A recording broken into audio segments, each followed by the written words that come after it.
Assalamualaikum warahmatullahi wabarakatuh. Sampurasun. Rampes. Yang saya hormati Ketua DPRD Provinsi Jawa Barat yang mulia Bapak Buki Wibawa, para wakil ketua Bapak Iwan Suryawan, ini tokoh politisi yang begitu kalem saat ada interupsi. Bapak MK Iswara, ini politisi yang tampan selamanya tapi tidak pernah nakal. Dan tokoh spektakuler kita yang sangat populer di antara politisi DPRD Provinsi Jawa Barat, Bapak Ono Surono. Saya sudah tahu Pak Ono kontrak-kontrak medianya sudah banyak nanti ke depan. Kemudian juga Bapak ini sebentar lagi akan berangkat haji, Bapak Kiai Haji Acep Jamaluddin. Terima kasih.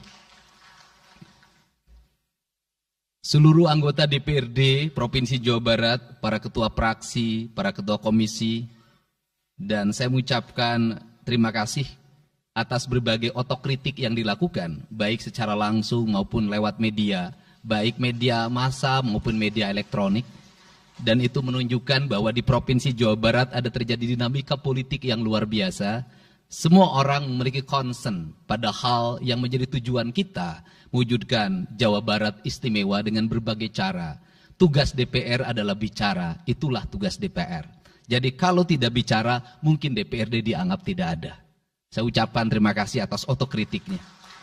Sekretaris Daerah Provinsi Jawa Barat, kemudian yang mewakili Pangdam 3 Siliwangi, yang mewakili Kapolda Jabar, yang mewakili Kejaksaan Tinggi Jawa Barat, dan khusus untuk Kejaksaan Tinggi Jawa Barat, saya sampaikan ucapan terima kasih, rasa hormat yang tinggi kepada Kejaksaan Agung Republik Indonesia atas tindakannya melakukan penahanan dan mentersangkakan Direktur Utama PT Sritek dan salah satu mantan pejabat BJB yang sudah resign atas kasus dugaan penyimpangan kredit, yaitu menyampaikan kredit ke Bank Jabar, mudah-mudahan tidak salah, kalau salah dikoreksi, sekitar 600 miliar rupiah tanpa agunan yang memadai.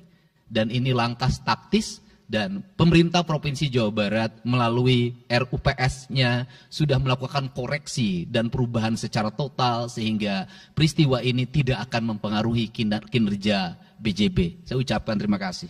Dan semoga peristiwa ini tidak terjadi lagi di masa yang akan datang. Kemudian yang hormati para staf ahli, para asisten, para kepala perangkat daerah Provinsi Jawa Barat.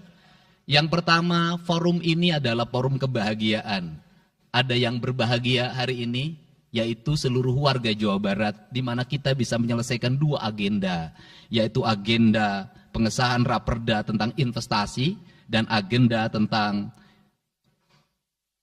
pengesahan hasil dari LKPJ. Seluruh rakyat Jawa Barat bergembira karena rencana kita dalam melaksanakan pembangunan akan berjalan dengan cepat. Tetapi barangkali para media sangat kecewa. Karena hari ini tidak kejutan-kejutan lagi sehingga viewernya mungkin agak menurun hari ini. Tetapi kita harus berkorban demi kepentingan rakyat Jawa Barat. Kita kesampingkan viewer, kita kesampingkan komen, kita utamakan kepentingan rakyat Jawa Barat. Sebenarnya konsep pidatonya sudah ada, tetapi saya mencoba menyatukannya. Yang pertama adalah bahwa kita bicara tadi tentang berbagai rekomendasi. Dan rekomendasi itu juga termasuk di dalamnya disahkannya Raperda tentang investasi yang sebentar lagi menjadi perda. Apa sih yang menjadi rekomendasi? Rekomendasi pertama adalah angka kemiskinan yang masih tinggi di Jawa Barat. Tetapi saya usul pada Pak Ketua, ke depan kalau LKPJ sebaiknya para bupati wali kota diundang di seluruh Jawa Barat. Karena Jawa Barat itu pertanggungjawabannya bukan di OPD Jawa Barat. Tetapi seluruh kinerja pembangunan itu ada di Pemkab dan Pemkot, serta ada di pemerintah desa. Jawa Barat tidak memiliki rakyat yang terkelola secara langsung karena seluruh pengelolaannya ada di pemerintah kabupaten kota dan pemerintahan desa. Dan saya mohon nanti dipaparkan kemiskinan yang paling tinggi dalam perspektif BPS, dalam perspektif LKPJ dan analisisnya itu di kabupaten mana, bila perlu sampai di desa mana. Kemudian angka investasi tertinggi di kabupaten mana, angka investasi terendah di kabupaten mana, infrastruktur yang berproblem di kabupaten di mana, sehingga semuanya terpetakan dengan baik, sehingga nanti kita bisa mengorkestrasi antara pembangunan Provinsi Jawa Barat, pembangunan kabupaten kota, dan pembangunan desa secara bersama-sama dan berkeadilan. Kemudian yang kedua, bahwa investasi ini menjadi aspek yang utama dalam kinerja pembangunan Provinsi Jawa Barat hari ini. Kenapa? Karena satu, angka kemiskinan kita masih tinggi. Kemudian angka kemiskinan yang tinggi di Indonesia sebenarnya juga dipengaruhi oleh jumlah penduduk yang tinggi. Sehingga persentase kecil menurut Jawa Barat, tetapi menurut nasional menjadi besar. Keberhasilan Indonesia sangat tergantung terhadap kinerja pemerintah Provinsi Jawa Barat, pemerintah kabupaten kota, dan pemerintahan desa. Yang kedua adalah pendidikan. Yang ketiga adalah infrastruktur. Yang keempat, kesehatan. Yang kelima, pengendalian penduduk. Yang keenam adalah pengendalian lingkungan. Kemudian yang ketujuh adalah belanja pemerintah yang masih besar. Belanja tidak langsungnya, yaitu belanja untuk kepentingan pegawai. Yang kedelapan adalah pengelolaan aset. Seluruh rangkaian yang menjadi rekomendasi ini adalah tugas kami untuk meneruskan rekomendasinya. Tetapi yakinlah bahwa apa yang kami lakukan selama ini, langkah-langkah yang seringkali kontroversi, langkah-langkah yang seringkali dianggap one man show, langkah-langkah yang seringkali dianggap terlalu sendiri dan terlalu konten, sesungguhnya adalah langkah-langkah menyelesaikan ini semua. Saya memberikan contoh. Kalau saya melakukan operasi terhadap penutupan galian C, penutupan areal-areal pelanggaran terhadap lingkungan, kalau saya mengkoordinasikan terlebih dahulu dengan jajaran saya, bisa jadi operasi saya gagal. Kenapa? Karena begitu rapat, besoknya penambangnya sudah tahu apa yang akan kami lakukan. Sehingga kejutan-kejutan itu dilakukan untuk memberikan efek kejut. Dari efek kejut itu melahirkan viral. Dari viral itu melahirkan atensi. Yang pada akhirnya hari ini Jawa Barat seluruh penambangan liar bisa diselesaikan secara hukum. Dan Kapolda memberi atensi yang sangat tinggi. Hari ini Jaksa Agung memberikan perintah kepada Kejaksaan Tinggi untuk melakukan proses pidana bagi siapapun yang melakukan pelanggaran lingkungan dan memberikan kerugian bagi kepentingan masyarakat. Yang kedua, saya sampaikan juga mengenai bagaimana melakukan penanganan terhadap berbagai problem lingkungan yang terjadi, nilai tukar petani yang menurun, kemudian musibah bencana alam yang tidak berhenti. Perlu kami sampaikan bahwa Gubernur Jawa Barat sudah mengeluarkan peraturan gubernur yang melarang alih fungsi lahan, yaitu larangan alih fungsi hutan, larangan alih fungsi areal perkebunan, larangan alih fungsi sumber-sumber pengairan, larangan air fungsi daerah airan sungai, dan larangan alih fungsi pesawahan. Yang itu harus segera ditindaklanjuti oleh kabupaten kota dengan melakukan evaluasi tata ruang secara menyeluruh. Karena inilah jalan yang terbaik apabila kita ingin melakukan perubahan lingkungan di Jawa Barat. Kemudian, masih bicara kemiskinan hubungannya dengan pendidikan. Saya sampaikan bahwa problem kita saat ini, saat pemerintah menggratiskan sekolah sampai SMA, swasta masih bayar. Maka gratis itu tidak punya makna. Saya tadi di jalan itu bertemu dengan orangnya menangis di depan saya karena seragamnya tidak bisa terbayar. Saya katakan harga seragam berapa? 1,5 juta. Saya balik, jajan anak ibu berapa? Sehari 20.000. Apa sih yang terjadi? Yang harus diperbaiki bukan hanya pemerintah, tetapi juga masyarakat harus diperbaiki. Apa yang harus diperbaiki? Ke sekolahnya harus selalu gratis, tapi biaya konsumsi anaknya selalu diikuti. Apa artinya gratis? kalau bekal ke sekolah 50.000 per hari. Negara mengeluarkan biaya, tapi orang tua mengeluarkan biaya. Maka kami sudah mengeluarkan surat edaran. Yang surat edaran itu sesungguhnya sebagai upaya sistematik dan menyeluruh sampai tingkat pendidikan dasar, walaupun itu bukan kewenangan gubernur. Tetapi dari sisi surat edaran gubernur bisa dijadikan landasan bagi para bupati dan wali kota membuat surat edaran yang sama. Apa sesungguhnya yang menjadi alam pikiran saya? Alam pikiran saya, kemiskinan terjadi bukan hanya pada persoalan menurunnya pendapatan, tetapi kemiskinan terjadi yang paling besar adalah karena meningkatnya biaya hidup. Biaya hidup yang tinggi misalnya di sekolah, biaya studi tour, biaya perpisahan, biaya outing kelas, dan berbagai biaya wisudaan, itu adalah biaya yang tinggi dalam pendidikan. Untuk itu, apa yang dilakukan oleh orang tua ketika membelanjakan untuk kepentingan itu? Mereka pinjam bank emok, mereka pinjam bank keliling, mereka pinjam bank pinjol, mereka pinjam NBK, dan mereka pinjam bank Pancasila. Menghentikan ini sesungguhnya, saya lagi menghentikan mereka tradisi meminjam uang dalam keadaan terdesak pada para rentenir. Dan ini strategi untuk menurunkan kemiskinan. Kemudian yang berikutnya adalah perhatian ketika rakyat sakit. Maka pemerintah harus cepat hadir menangani. Kenapa? Karena orang bisa jatuh miskin ke dalam jurang yang lebih dalam. Manakala dia sakit tidak ada yang mengobati, BPJS-nya tidak mampu mengcover, biaya untuk ngontrak selama dirawat di Hasan Sadikin tidak punya, biaya untuk makan untuk keseharian tidak ada, sedangkan tulang punggungnya berhenti karena sakit. Ini juga menyebabkan kemiskinan. Kemudian yang berikutnya, kemiskinan terjadi karena rusaknya sumber daya alam, air yang hilang, sumber penghidupan yang hilang, sumber energi yang hilang, sumber protein yang hilang, sumber kalori yang hilang di lingkungan berupa kerusakan lingkungan, itu akan melahirkan kemiskinan. Maka alam yang tertata sesungguhnya adalah bagian dari upaya untuk menjaga kemiskinan. Kemudian yang berikutnya adalah belanja infrastruktur yang harus meningkat, dan itu di belanja sekarang kita sudah melihat. Itu adalah bagian dari menyelesaikan problem kemiskinan. Konektivitas infrastruktur sangat penting dalam menumbuhkan ekonomi, tetapi di balik itu kebudayaan rakyat tidak boleh berubah. Kenapa? Infrastruktur baik bisa jadi tanahnya dijual karena mahal, pada akhirnya menjadi miskin kembali. Infrastruktur harus seiring dan sejalan dengan kerangka berpikir publik yang mengerti akan hak atas tanah. Kemudian yang berikutnya adalah pengendalian penduduk.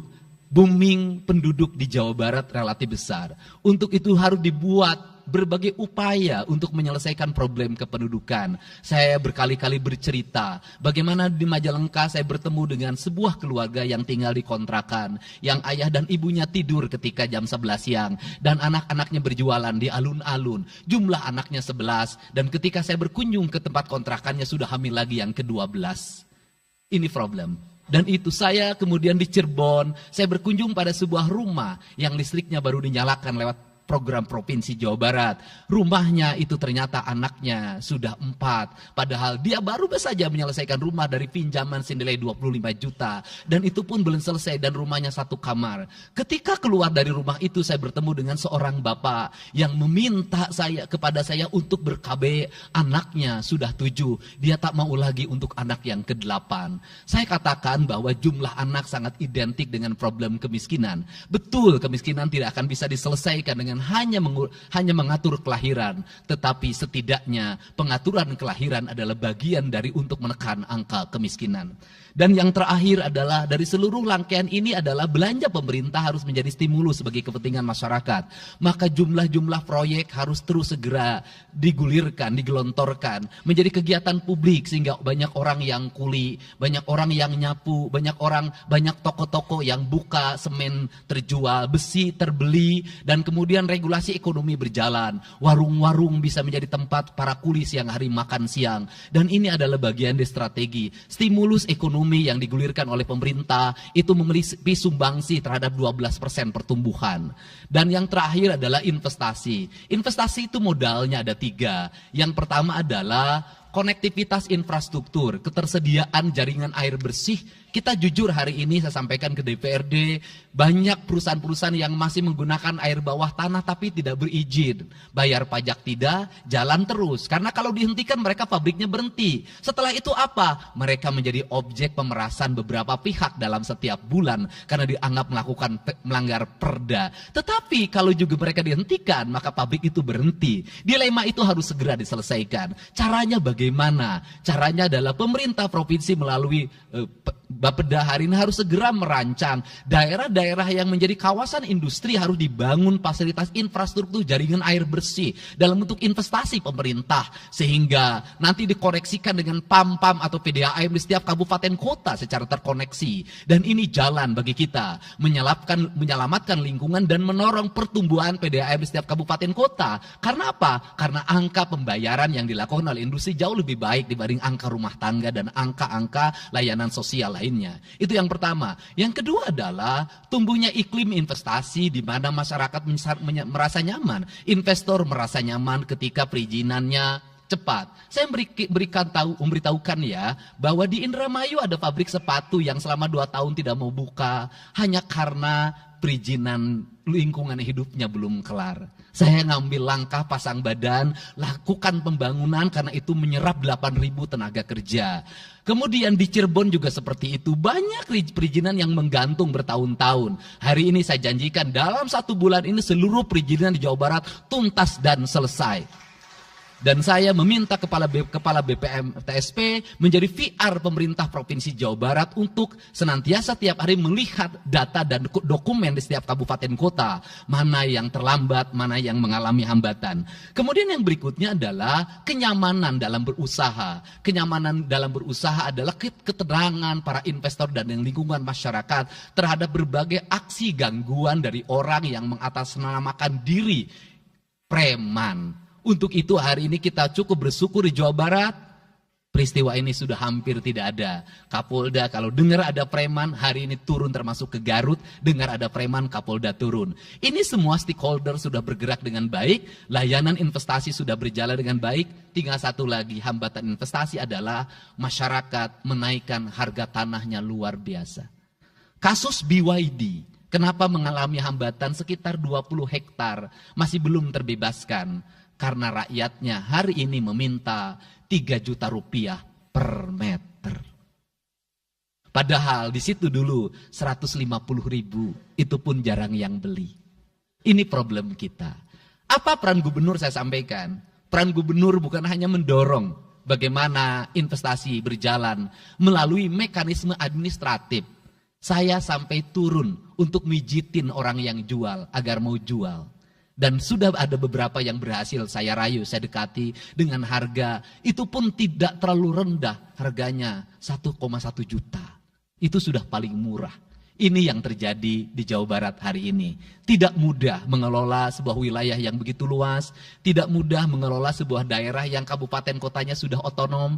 Diperlukan pendekatan-pendekatan seorang ayah pada anak-anaknya. Sehingga hari ini saya di Provinsi Jawa Barat, saya tidak memposisikan gubernur. Saya kadang memposisikan menjadi ketua RT. Saya kadang memposisikan menjadi ketua RW. Saya kadang memposisikan menjadi kepala desa. Kenapa? Karena warga ini perlu disentuh dengan pendekatan pendekatan emosional yang kebapaan, bukan pendekatan struktural. Untuk itu saya yakin bahwa forum ini adalah forum kebahagiaan bagi kita semua. Kita sudah bisa menyelesaikan 2 agenda besar. Semoga ini menjadi kado terindah bagi masyarakat Jawa Barat.